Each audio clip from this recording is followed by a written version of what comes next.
Hey everybody, it's the Doll Boy, and today I'm gonna share with you my very first ever Disney limited edition doll reroot.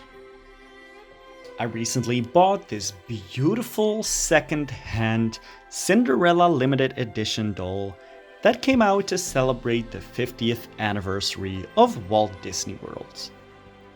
I found her on Vinted for a very good price, and I think this doll is absolutely gorgeous. Initially, I really wanted the Rags doll for Cinderella, but that one goes for around 400 to 500 euros, and I managed to find the Walt Disney World one for under 100. So I decided that this version was the next best thing, but I'm not the biggest fan of her dress, which is made out of this sparkly top with sheer sleeves, and a skirt with the image of the Cinderella castle in Walt Disney World on it. Other than that, I feel like this base doll would be the perfect Cinderella for me, since the face sculpt and face paint are so beautiful, and she comes with the more elegant Disney limited edition doll hands. One thing of the outfit I do love is the black choker that's so easily removable. And if you know me, you already know that even though this doll is a limited edition doll, I of course am gonna take her hair down to see what we're working with. When I bought this doll, I was already planning to do the reroot project for her, so for me it only made sense to show you as well what this doll looks like with her hair down. And honestly, take this as a warning if you own this doll and you're hesitating if you should keep her original style or not, because there are chunks of her hair that are cut, she does not come with a part line, and that braided headband gives her a very long piece on one side. So overall, this doll is definitely not meant to have her hairstyle taken down, as you can see. That's why I wasted no time at all and decided to chop her hair off immediately. After that initial cut, I chopped the hair as short as I possibly could before dipping the head in boiling water. This softens the plastic of the head, which makes it much more flexible and easier to remove it from the body. I must say that this limited edition doll had a very sturdy neck bag, which made it pretty hard for me to actually remove the doll's head. Now that the head was still flexible, I took out the earrings as well, because those were attached with some hooks. And by doing so, I unfortunately broke one of them. Then I take the head and my forceps pliers from the DollPlanetHair, and being very mindful of the eyelashes, I start scraping the inside of the head to pull those leftover stubbles to the inside of the head. With this step, I really avoid the front of her face, because that would risk pulling those eyelashes to the inside as well.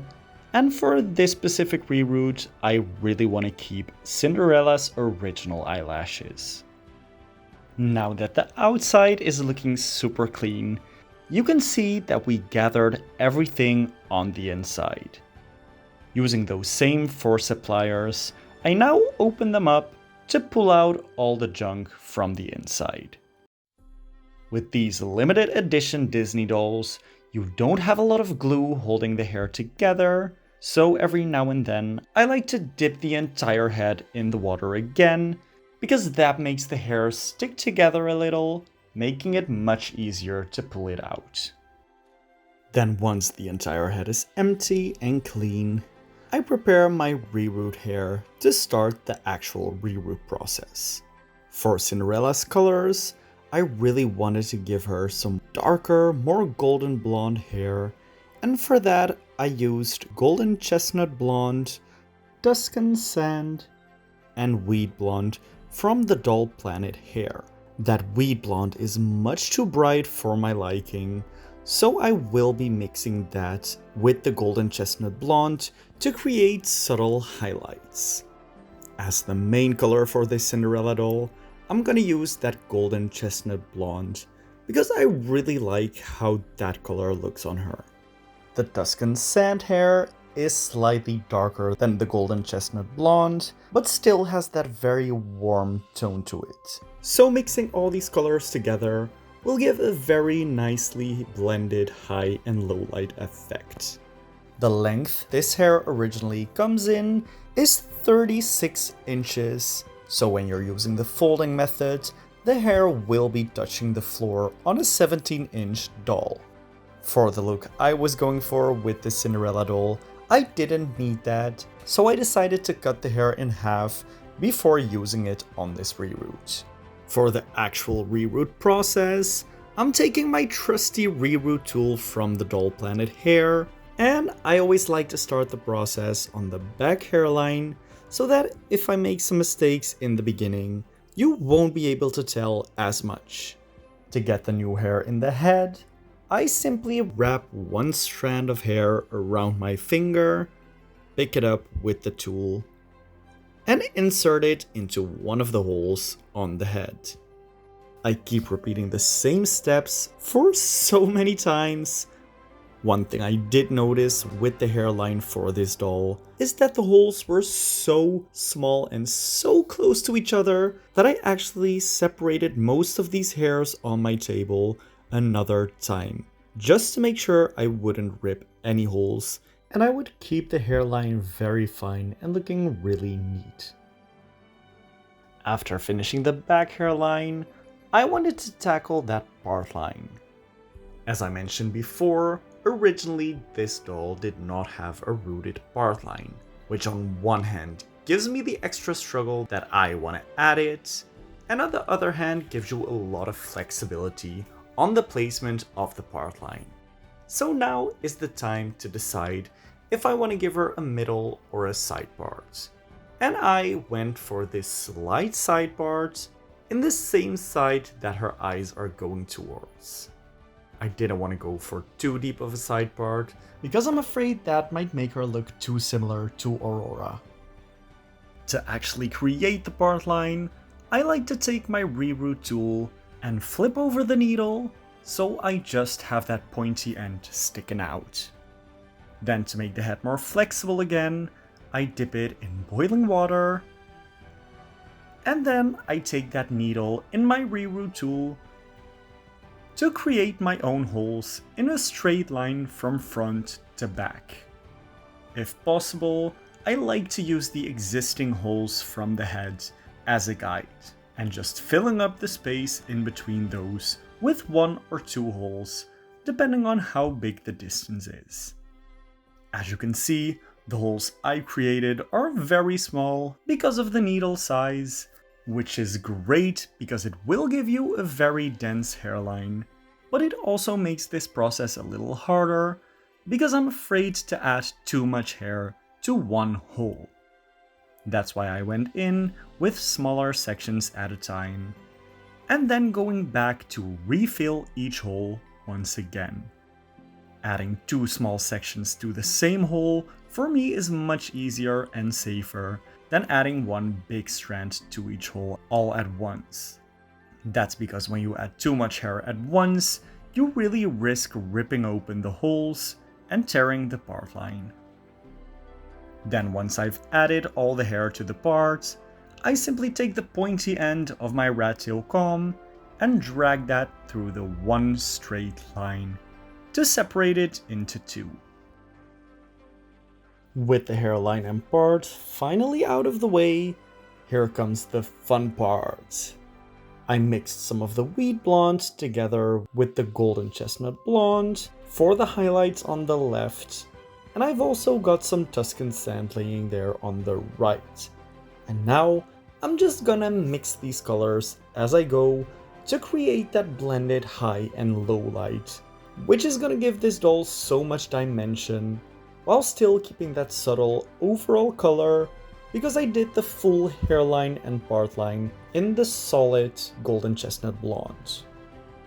For the inside of the hair, I switched to a slightly thicker needle, and I'm using thicker strands of hair as well to make sure I'm able to get through the fullness of the hair that I want.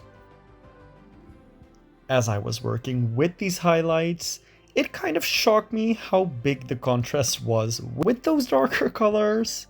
But in the end, I feel like it totally blends in and it's not that drastic at all. So I'm very happy I just kept going with this color. When all the hair is added, it's time for me to start gluing the hair to the inside of the head. For this, I use my Fabri-Tac glue and put that nozzle through the neck hole so I can get the glue to the inside of the head. To spread this out, I use a Q-tip and simply insert that through the neck hole again and swirl it around for an even distribution of the glue. After letting that dry for a minimum of 24 hours, I put the head back on her original body. Just like that, you can see that the hair is really soft and I'm very happy with the results so far. But the poofiness of the top is just not my cup of tea. And that's why I boiled some water and now I'm brushing the hair down away from the part and I just hold the hair down and dip in only the top. This type of nylon hair does not need a full boil wash, and a complete boil wash will actually damage the hair more than it does good, but just boiling the top will leave it very nice and sleek and keep the quality of the hair intact. Looking at the ends, they are pretty thin, so I also want to give Cinderella a very subtle haircut. I do want to preserve as much length as possible, but I just want to give the ends a little bit of a fuller look.